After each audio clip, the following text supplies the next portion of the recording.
마태복음 16장 13절에서 16절까지의 말씀, 신약성경 26쪽에 있습니다. 이제 하나님의 말씀을 봉독하겠습니다. 하나님의 말씀을 봉독할 때에 다 함께 살아계신 하나님의 음성을 들으실 수 있기를 바랍니다. 하나님의 말씀입니다.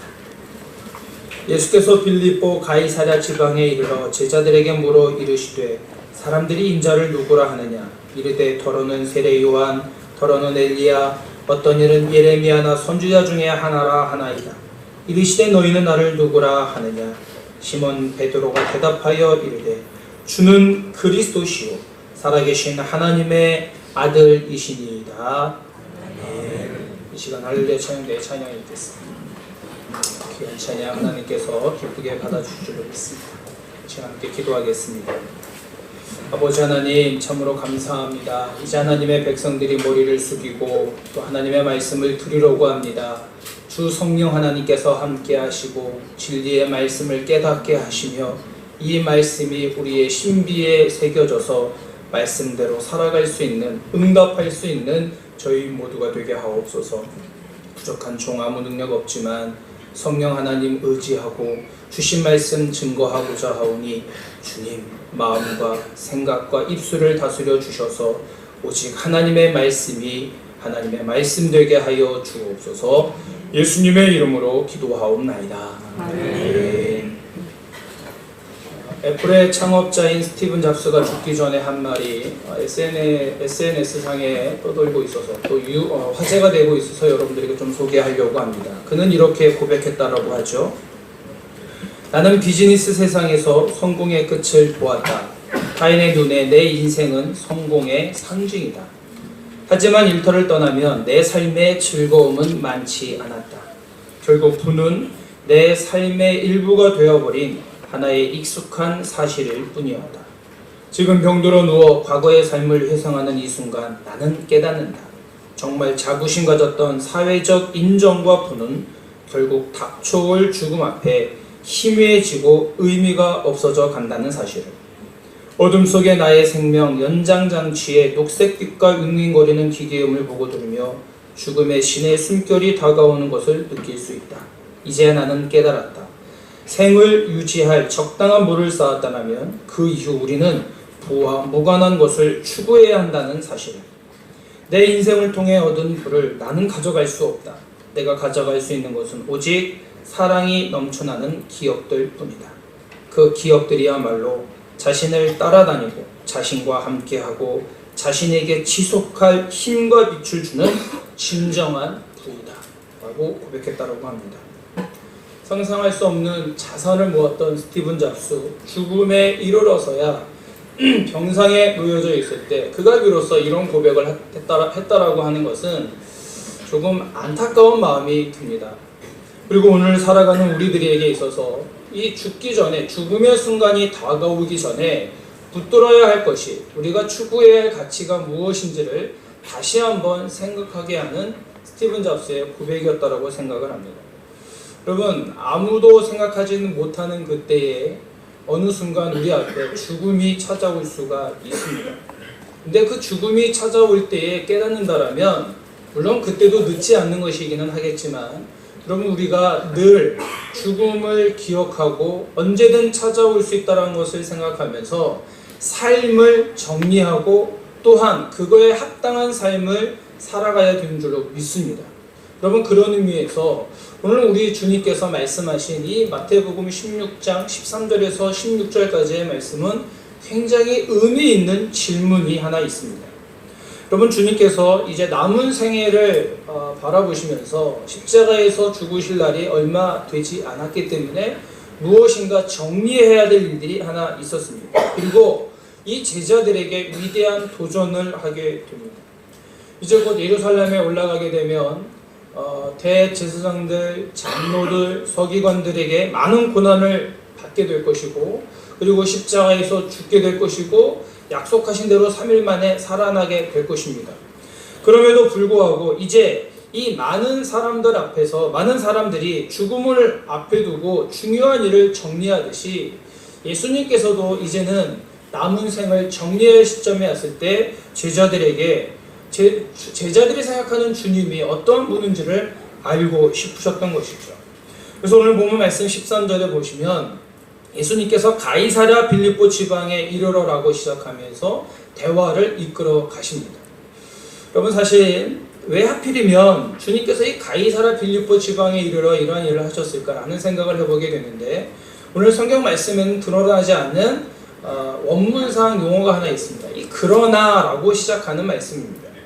이 말은 앞절에 이 바리새인들의 형식주의 그리고 사두개인들의 세속주의와 반대되는 이야기들을 하시면서 그들이 그렇게 말하고 있지만 그러나 이제 나는 너희에게 다음과 같은 질문을 할 것이다 라고 말하고 있는 것이죠.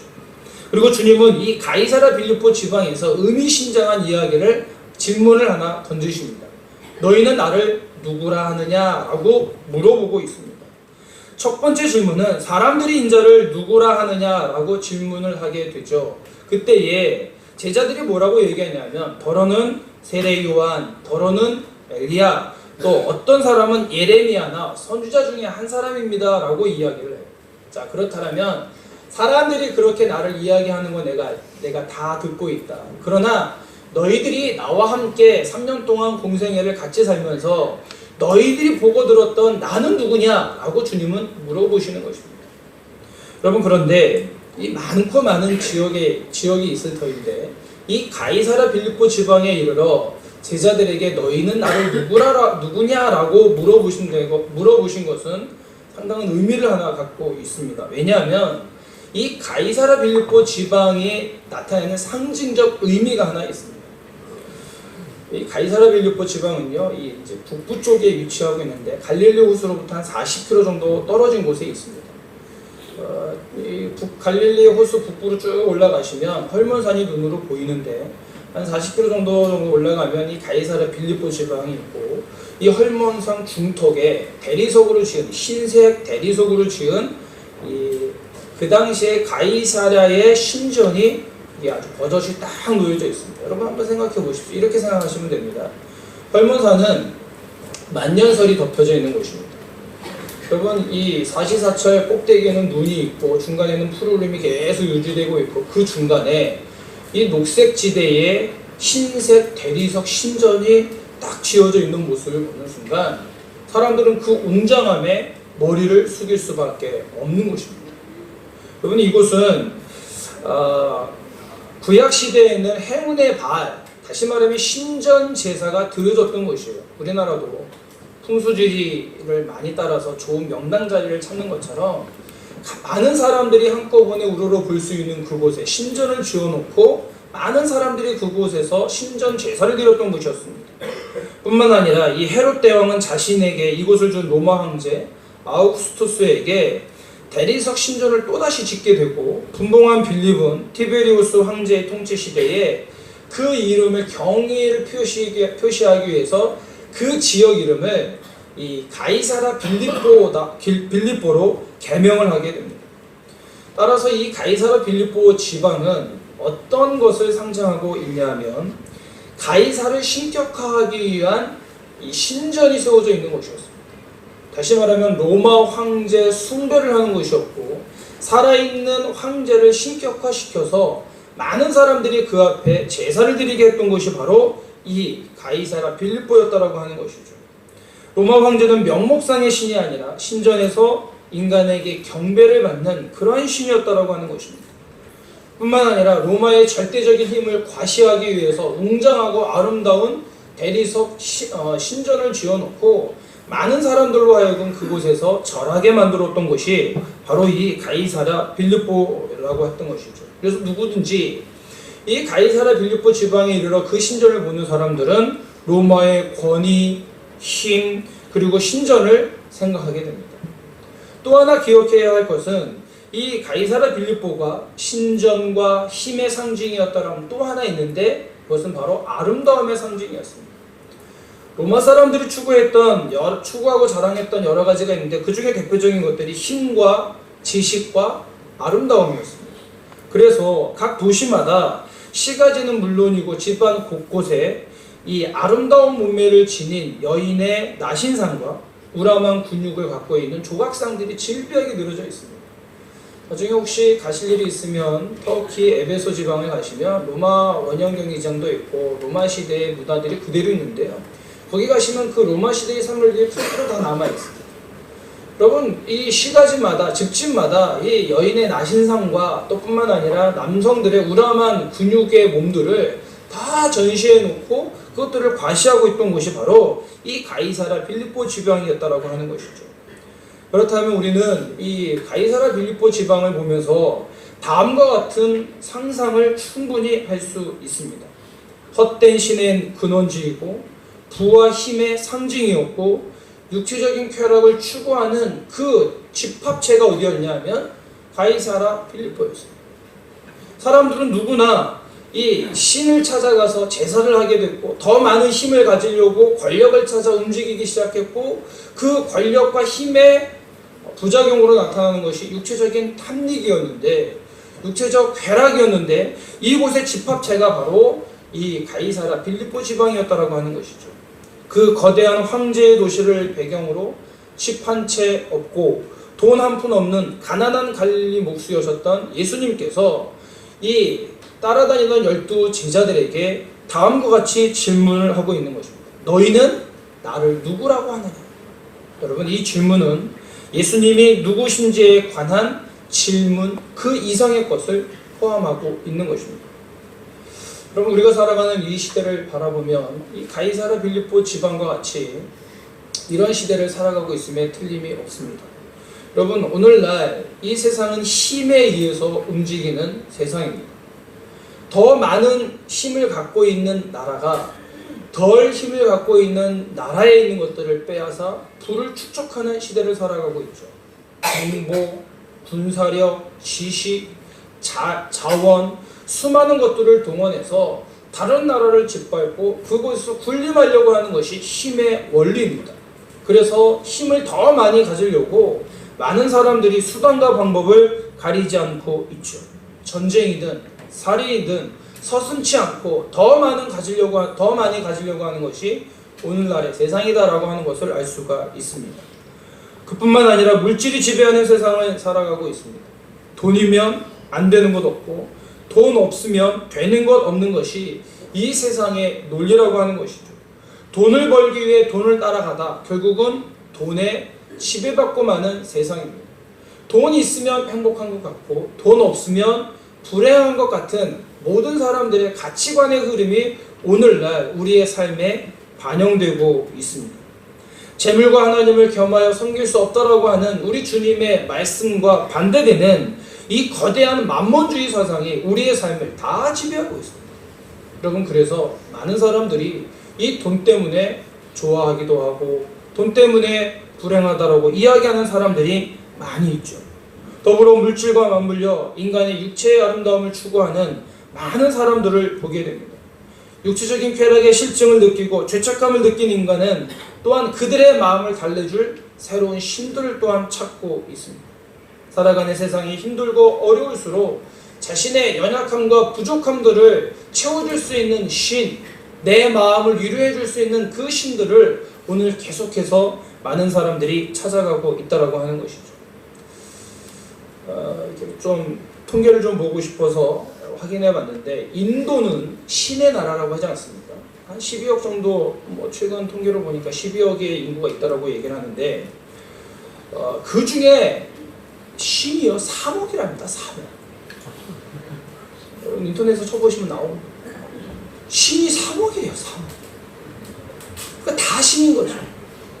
일본도 신이 많다라고 하는데 800인데 800만이란다. 800만. 사실은 모든 게 다 신입니다. 모든 게 다 신이에요. 여러분, 그런 의미로 본다면 많은 사람들이 신을 만들어 놓고 자신의 마음을 달래주고 위로를 받으려고 계속해서 신을 만들어가고 있다는 것을 멈출 수가 없습니다. 여러분, 이 땅에 힘과 종교와 쾌락과 물질이 이 주님의 자리를 대신하고 있다고 하는 것이죠. 그럼 오늘날 많은 기독교인들도 헛된 이 무속인들에게 찾아가서 자신의 삶을 점쳐보는 분들이 많이 있다라고 해요. 여러분 심심풀이로 사주팔자, 인터넷에서 나오는 오늘의 운세 이런 것들을 보는 것 또한 여러분 우리의 미래에 대한 불안함 때문에 그렇습니다. 여러분 우리가 교회를 다님에도 불구하고 예수님을 믿음에도 불구하고 여러분 사람들이 만들어 놓은 신에게 위로를 받으려고 많은 사람들이 헛된 종교에 빠지고 있는 것들도 우리는 보게 된다라고 하는 것이죠. 여러분 이 거대한 흐름 가운데 물질과 힘과 쾌락과 종교가 난무하고 있는 이 세상 가운데 오히려 오늘 주님께서는 저와 여러분들에게 너희는 나를 누구라 하느냐라고 질문하고 있다라고 하는 것이죠. 가이사라 빌립보 지방에서 그 거대한 신전 앞에 초라하게 보이신 예수님이 제자들에게 너희가 나를 누구라고 하느냐라고 물으셨던 것처럼 이 거대한 세상의 흐름 앞에 저와 여러분들에게 그 주님이 누구냐라고 오늘 묻고 있다라고 하는 것입니다. 여러분 이 질문에 우리는 보다 정직하게 또 뿐만 아니라 분명하게 대답할 수 있어야 합니다. 주님께서 오늘 저와 여러분들을 향하여 너희는 나를 누구라 하느냐 이 질문 앞에 분명하고 정직하게 대답할 수 없다라면 이 세상의 거대한 흐름 앞에 우리는 또다시 무너지고 말게 될 것입니다. 여러분 그렇다면 그 예수님이 도대체 누구냐라고 하는 것입니다. 오늘 우리 베드로의 고백 속에서 세 가지를 찾아볼 수 있는데 첫 번째 시몬 베드로는 16절에 이렇게 말씀하고 있죠. 시몬 베드로가 대답하여 이르되 주는 그리스도시요 살아계신 하나님의 아들이시니이다 라고 고백하고 있습니다. 이 고백 가운데 세 가지 우리가 고백해야 할 주님의 모습을 발견할 수 있습니다. 첫 번째 뭐냐면 예수님은 무엇보다도 우리의 구원자 되십니다. 따라해 보겠습니다. 예수님은 구원자이십니다. 오늘 베드로의 고백을 보면 주는 그리스도시오라는 말을 하고 있어요. 이 그리스도라고 하는 말은 히브리어로 메시아라는 말입니다. 이 그리스도라는 말과 메시아라는 말은 같은 말입니다. 우리나라 말로 해석하면 구원자라고 하는 것이죠. 여러분 주님은 죽어가는 인류를 구원하기 위한 구원자이십니다. 여러분 이 사실을 믿으십니까? 우리를 구원하실 분 유일하신 분이 예수님이신 줄로 믿으십니까? 여러분 이 고백이 우리 가운데 있어야 합니다. 예수님께서는 나를 구원하기 위해 이 땅에 오셨고 나를 구원하기 위해서 십자가에 죽으셨고 나를 구원하기 위하여 다시금 부활하셨다라고 하는 이 진리의 말씀들을 우리는 믿음으로 고백해야 되는 것이죠.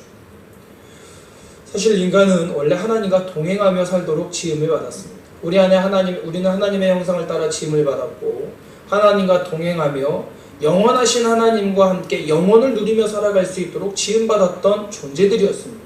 그런데 우리가 하나님처럼 되고 싶어서 하나님의 말씀에 분순종해서 결국은 하나님을 떠나게 됩니다. 하나님을 피해 숨게 되죠. 피해서 숨을 뿐만 아니라 이제는 하나님을 대적하게 되었습니다.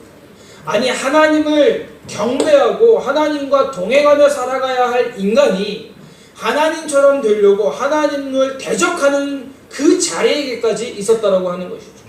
그래서 사도 바울은 로마서에서 우리가 하나님과 원수가 되었었다 그렇게 말하고 있습니다. 여러분 원수는 도저히 하나가 될 수가 없습니다. 화해할 수 있는 접촉점이 없는 것이죠. 그렇게 영원히 멸망받을 수밖에 없는 그렇게 죽을 수밖에 없는 우리들의 모습이었다라고 하는 것입니다. 그런데 그렇게 하나님과 관계가 끊어졌던 우리들을 위해서 하나님 직접 이 땅에 내려오셔서 예수님께서 십자가에 죽으심으로 저와 여러분들을 살리시고 영원한 생명의 강가로 인도하셨다라고 하는 거예요. 그 어떤 것으로도 해결할 수 없는 이 죄의 문제를 주님이 십자가에서 죽으심으로 그 보혈의 능력으로 우리의 모든 죄들을 다 씻기시고 저와 여러분들을 이렇게 살려놓으셨다라고 하는 것이죠. 여러분 그러니 그 주님이 우리의 구원자 되심이 분명하다라고 하는 것입니다. 김동원 목사님이 사역을 하시다가 교육목사 시절에 설교를 하셨대요. 아이들하고 이렇게 있는데 물어봤대요. 얘들아 어떻게 하면 지옥에 가니? 이렇게 물어봤답니다. 여러분 어떻게 하면 지옥 가죠? 어떻게 하면 지옥 가요? 예수 안 믿으면 또요 죄 지으면 거짓말하면 애들 수준에서 얘기를 하면 거짓말하면요 나쁜 짓 하면요 도둑질하면요 이러고 다 얘기를 했대요. 근데 맨 앞에 있는 어떤 아이가 가만히 있으면 가요 이렇게 얘기했대요. 그 얘기를 듣고 목사님이 이 녀석 봐라 그러고 있었는데 집에 와서 곰곰이 생각해 보니까 그 아이의 말이 잊혀지지 않더라는 거예요. 가만히 있으면 안 돼. 그러면 우리의 본성이 선하지 못합니다.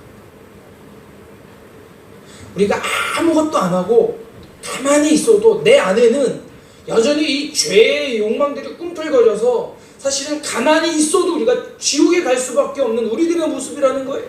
그런데 그 주님께서 이 땅에 오셔서 십자가의 죽으심으로 그 물과 피를 다 쏟으시기까지 우리에게 내어주심으로 우리가 영원한 생명을 얻게 되었다라고 하는 것입니다. 이 세상에 그 어떤 이름으로도 그 어떤 것으로도 구원을 얻을 만한 것을 우리에게 주신 일이 없습니다.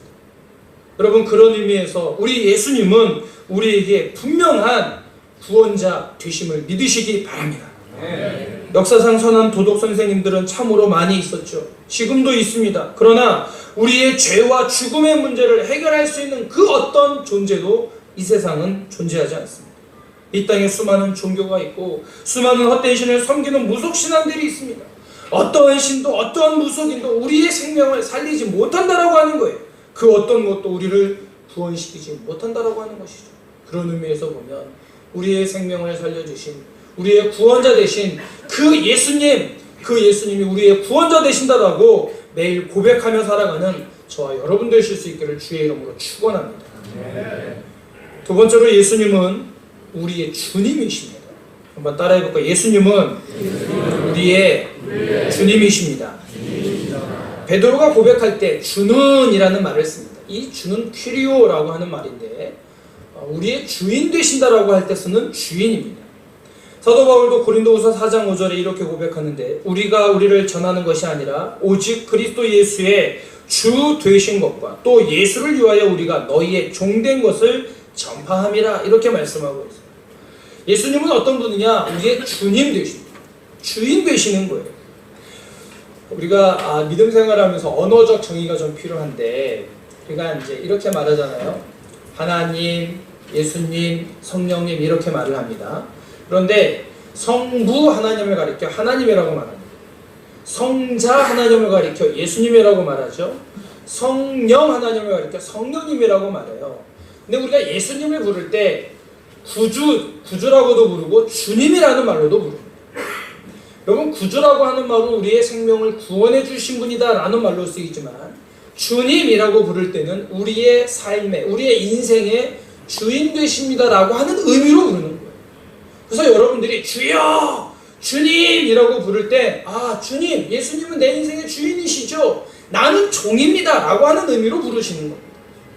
여러분, 그런 의미에서 보면 내 인생의 주인이 예수님이시다라고 하는 이 고백 속에는 내 물질, 내 건강, 내 시간, 내 자녀, 내 모든 소유가 다 누구 것이라고요? 주님 것입니다라고 하는 믿음의 고백이 담겨져 있는 거예요. 우리가 주님이라고 부른다라면 내가 하는 모든 행위에 있어서 누구의 말씀에 순종하며 나가야 돼요? 예수님의 말씀에 순종할 때 그 주님이 주님 되신다라고 하는 것입니다. 여러분, 그래서 우리가 예수님을 주님이라고 부를 때는 여러분 신앙적 결단이 필요합니다. 신앙적 결단이 아니면 우리가 예수님을 주님이라고 부를 수가 없습니다. 부르지만 전혀 무관한 삶을 살아가게 되는 것이죠. 여러분, 주님이라고 부를 때는 우리의 신앙적 결단을 그 안에 포함시켜 예수님이 나의 인생의 모든 것이 되기 때문에 내 마음대로 할 수 있는 것은 하나도 없습니다. 그렇게 고백하는 거예요. 자녀도 내 것이 아니기 때문에 내 마음대로 할 수가 없어요. 시간도 내 것이 아니기 때문에 내 마음대로 할 수 없어요. 건강도 내 것이 아니기 때문에 내 마음대로 할 수 없어요. 사업도 내 것이 아니기 때문에 내 마음대로 할 수 없는 것입니다. 심지어는 여러분 생명도 내 것이 아니기 때문에 내 마음대로 할 수 없어요. 주인의 것입니다. 그렇기 때문에 주인이 주신 것들을 잘 관리해야 됩니다. 잘 보존해야 돼요. 그래서 그 주인이 원하는 대로 쓰임받을 수 있어요. 여러분, 이 세상에 많은 그리스도인들이 있지만 정말 우리가 이게 다 주님 것입니다. 저는 그냥 주님의 말씀 앞에 나는 종의 모습으로 그냥 그렇게 순종하며 살아갈 뿐입니다 라고 고백하는 사람들이 그렇게 많지 않습니다. 그럼 물론 우리가 예수님을 주인으로 모시고 살면 불편한 게 여간 많은 게 아니에요. 뭐 하나 하려도 주인의 허락을 받아야 되잖아요. 주인이 말씀하시는 대로 해야 되잖아요. 여러분 참 불편합니다. 주인이기 때문에 적응하는 동안 여러 가지로 힘들 거예요. 내 마음, 내 뜻, 내 생각대로 살아가는 생활을 중단해야 되는 것이죠. 하지만 여러분 불편을 감수하고 예수님을 진정으로 주님이라고 고백하는 순간 종이지만 주시는 특권이 있습니다. 뭐예요? 주인처럼 살아갈 수 있는 것입니다. 여러분 주인처럼 살아갈 수 있어요. 내가 아무리 발버둥을 쳐도 내 수준을 벗어나지 못하는데 주인의 말씀에 순종하고 살아가면 우리는 주인의 수준으로 살아갈 수 있다라고 합니다. 여러분 그래서 우리 지난주에도 말씀을 드렸지만 우리가 주님의 말씀에 순종하고 주님을 주인으로 모시고 살아갈 때 주님이 우리에게 이 땅에 오시는 그날 우리가 어떻게 해요? 왕 노릇하며 살아가게 될 것이다 라고 말씀하고 있어요. 여러분 그것이 우리에게 주신 특권입니다. 여러분 그런 하나님께서 우리에게 베풀어 주신 이 놀라운 능력이 우리 가운데 있어요. 권세가 우리 가운데 있다라고 하는 거예요. 여러분 한번 생각해 보십시오. 여러분 여기는 뭐 이제 문패가 없기 때문에 크게 의미가 없지만 한국 가면 이제 문패가 다 있지 않습니까? 집 앞에 누구누구 이제 이름이 석자가 쓰여져 있는데 그 집 문패가 내 이름으로 되어져 있다가 어느 날 대통령이 나 너무 힘들다고 요즘 임기 말에 이상한 막 일들이 터져가지고 나 너무 피곤하다고 나 다 그만두고 여기 내 자택으로 썼으면 좋겠다고 그래서 대통령 이름으로 바꿨어요. 그러면 그 집이 누구의 수준으로 바뀔까요? 대통령 수준으로 바뀌어요. 길도 분명하게 넓혀질 거고요. 그 집안에 있는 것은 다 대통령의 수준으로 다 바뀔 거예요. 여러분 우리의 인생의 주인, 내 인생의 문패를 내 이름으로 달고 있으면 결국은 내 수준으로 살아가는 것입니다. 그러나 주님을 힘들고 어렵지만 주님이라고 고백하는 그 순간 내 이름의 문패를 떼어버리고 예수님이라고 하는 이름의 석자를 내 마음에 붙이면 우리는 주님의 수준으로 살아가게 된다라고 말씀하고 있는 거예요. 따라서 사랑하는 성도 여러분, 만왕의 왕이신 주님의 이름을 내 인생의 주인으로 모셔서 그 주님과 함께 왕 노릇하며 살아가는 귀한 성도들 되실 수 있기를 주의 이름으로 축원합니다. 마지막으로 세 번째, 예수님은 우리의 살아계신 하나님이십니다. 따라해 볼까요? 예수님은 살아계신 하나님이십니다. 베드로는 분명히 고백합니다. 살아계신 하나님의 아들입니다라고 고백하죠. 여러분 하나님의 아들이라고 하는 것은 하나님이라고 하는 고백이에요. 여러분 사실 이 고백은 베드로뿐만 아니라 많은 믿음의 선배들이 고백을 했습니다. 나사로의 여동생 마르다가 요한복음 11장 27절에서 살아계신 하나님의 아들입니다라고 고백을 합니다. 풍랑 가운데 있던 제자들을 구원하셨을 때 그 제자들이 고백하죠. 귀신 들린 자들을 치유하기 전에 더러운 귀신들로부터도 이 고백이 나오게 됩니다. 나다니엘이 예수님을 보며 살아계신 하나님의 아들이다라고 고백을 하게 됩니다. 살아계신 하나님의 아들이라고 하면 이방의 죽은 신들과 대조되는 것이죠. 하나님께서 스스로 영원토록 자존하시는 영원하신 분이시다라고 얘기하는 것입니다. 또한 생명의 근원 되시는 분이다라고 고백하고 있는 것입니다.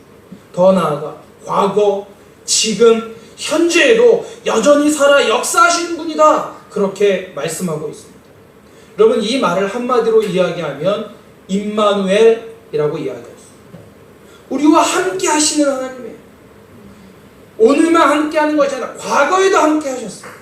오늘만 함께 하는 것이 아니라 앞으로도 함께 하실 거예요.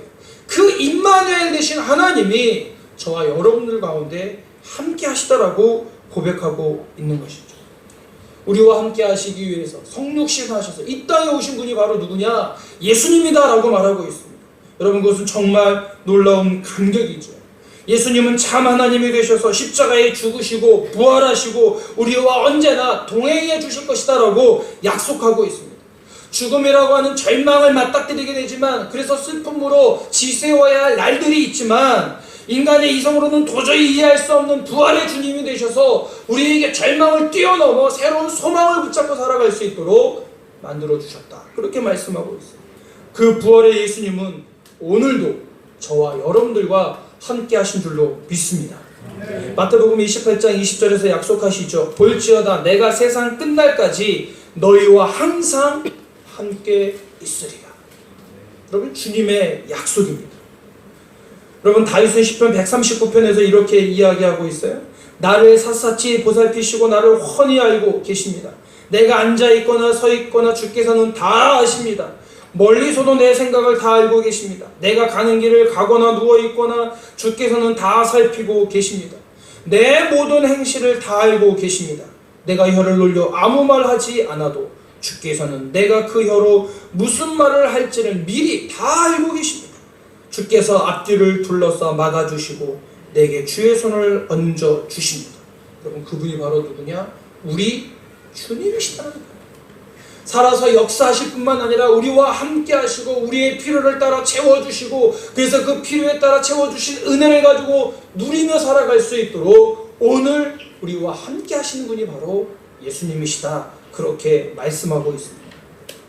사랑하는 성도 여러분, 말씀을 드렸듯이 오늘날 이 시대는 절대 진리를 부정하는 시대에 살아가고 있습니다.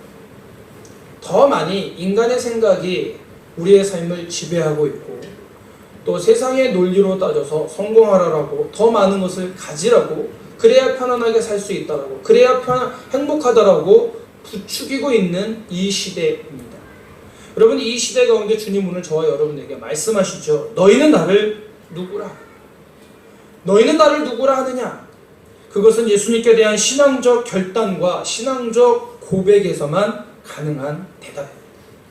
여러분, 이 고백하는 그 대답에 따라 우리의 삶과 미래가 결정되기 때문에 너무너무 중요합니다. 기독교 신앙은 참 중요한 진리가 하나 있는데요. 내가 믿는 것을 아는 것으로는 부족합니다. 지식적으로 아는 것은 부족해요. 다시 말하면 힘들고 어려울 때 기도하면 들어주시고 좋은 길로 인도해 주실 것을 믿음으로 고백하고 알고 있습니다. 그러나 현상을 아는 것이지 그 중심에 진짜 그것들을 우리에게 허락하시는 분이 누구시냐라고 하는 것을 우리는 더 깊이 알아야 합니다. 여러분, 그런 의미에서 진정한 기독교 신앙은 바로 내가 믿는 그분을 아는 것에서 뛰어넘어 그 분이 내 삶 가운데 어떻게 역사하고 있는지를 우리가 분명하게 고백으로 드러내야 되는 것이죠. 그런 의미에서 보면 주님은 우리의 구원자 되십니다. 주님은 우리의 주님이십니다.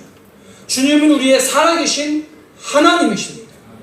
이 믿음의 고백이 베드로의 고백이 아니라 우리의 고백이 되어져서 이 땅 가운데 더 거룩한 능력, 믿음 안에서 승리하며 살아가는 저와 여러분들이 되실 수 있기를 주의 이름으로 축원합니다. 함께 기도하겠습니다. 아버지 하나님, 참으로 감사합니다. 이 거대한 세상의 흐름 가운데 우리의 믿음의 고백을 따라 우리 예수님이 구원자이시오, 우리 예수님이 주님이시오, 우리 예수님이 살아계신 하나님이다라고 늘 믿음으로 고백하며 살아가는 저희 모두가 되게 하여 주시옵소서. 입술의 고백으로 끝나는 것이 아니라 삶으로 증명해낼 수 있는 우리의 믿음의 고백이 되어줄 수 있도록 더 큰 믿음을 허락하여 주시옵소서.